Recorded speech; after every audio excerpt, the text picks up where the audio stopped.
A ver, cuando uno dice Medio Oriente, se nos viene a la mente un lío tremendo, ¿no? Conflictos, alianzas que no se entienden, una historia que parece un rompecabezas imposible. Pero, ¿y si un evento, uno que pasó rapidísimo, hace muy poco, fuera la pieza clave que nos ayuda a entender casi todo? Bueno, vamos a meternos de lleno a ver qué pasó. La pregunta es increíble. A fines de 2024, el régimen de Bashar al-Assad en Siria, una familia que gobernó con mano de hierro por medio siglo, se vino abajo. Se derrumbó por completo. Y de la noche a la mañana, el dictador terminó huyendo a Moscú. ¿Cómo es posible que algo tan sólido se desmorone así de rápido? Pero, para entender esto, no podemos ir directo al final. No. Hay que rebobinar, poner pausa y mirar bien cómo estaba armado el tablero de ajedrez en la región. Quién movía qué pieza y, sobre todo, cuáles eran las reglas del juego antes de que todo explotara. Y bueno, el primer paso es entender la rivalidad central, la que mueve casi todos los hilos en Medio Oriente. Miren, lo primero que hay que sacarse de la cabeza es la idea de una guerra de todos contra todos. Esto es más bien una guerra fría regional. Piensen en un Boca River, pero a una escala gigantesca, con muchísima plata, petróleo y religión de por medio. Y los dos grandes equipos son Irán y Arabia Saudita.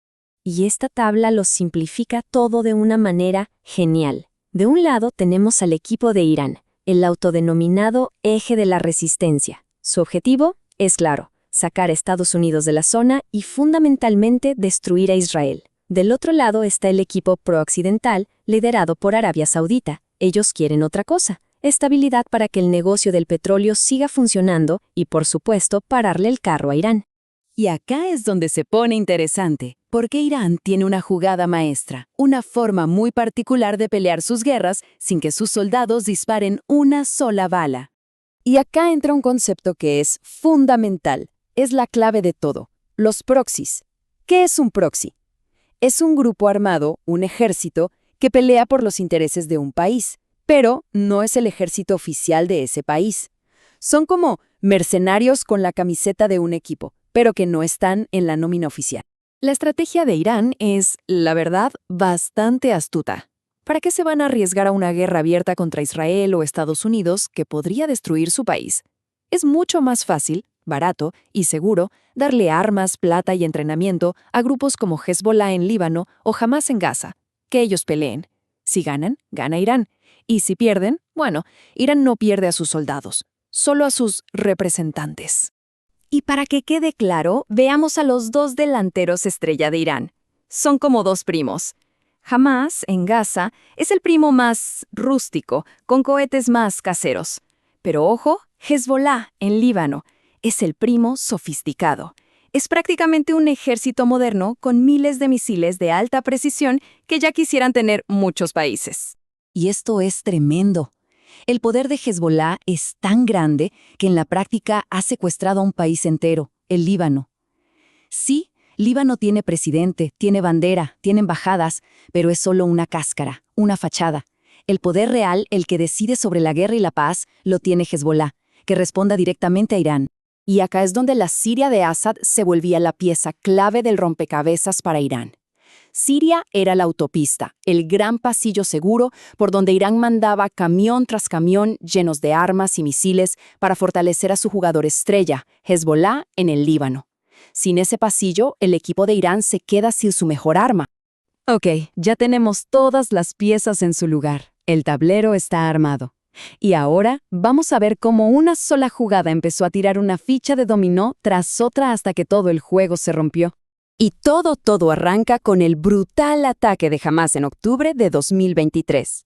Esa fue la chispa. La respuesta de Israel fue masiva, no solo en Gaza. Empezó a eliminar, uno por uno, a los comandantes de Hezbollah en Líbano. Luego, el golpe maestro. Israel bombardea la embajada de Irán en Siria, matando a los generales iraníes que coordinaban todo. Y para colmo, Rusia, el otro gran protector de Assad, estaba hasta el cuello con la guerra en Ucrania. De repente, Assad se encontró completamente solo. Sus guardaespaldas habían desaparecido. Y con Assad solo, vulnerable, sin el apoyo de Irán, Hezbollah o Rusia, ¿cuánto tiempo creen que duró en el poder? 10. En solo 10 días, los rebeldes sirios tomaron el control de todo el país. Fue un colapso total y absoluto. El final fue de película. Bashar al-Assad se subió a un avión y escapó a Moscú.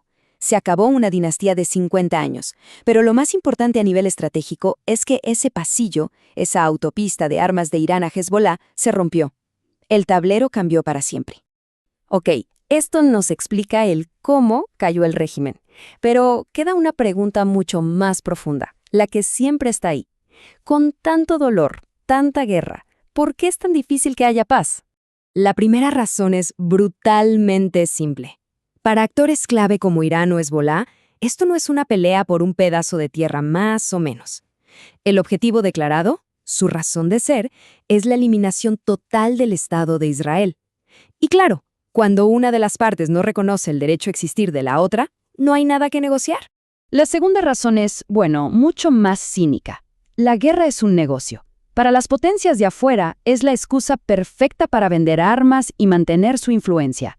Y para muchos líderes de la región, tener un enemigo eterno es la cortina de humo ideal para que nadie hable de la corrupción, de la pobreza o de la falta de libertad en sus propios países.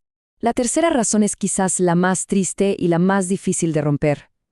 Es el peso de la historia, de la religión.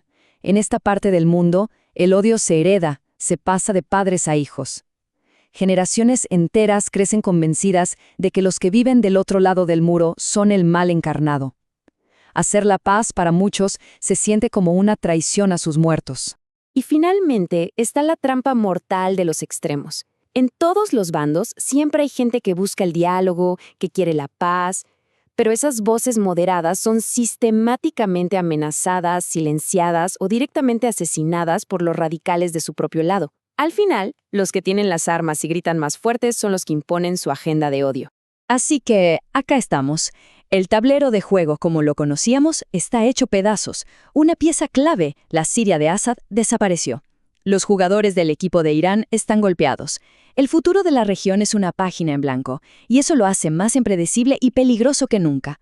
La pregunta ahora no es ¿qué pasó?, sino ¿quién va a ser el primero en mover la próxima pieza?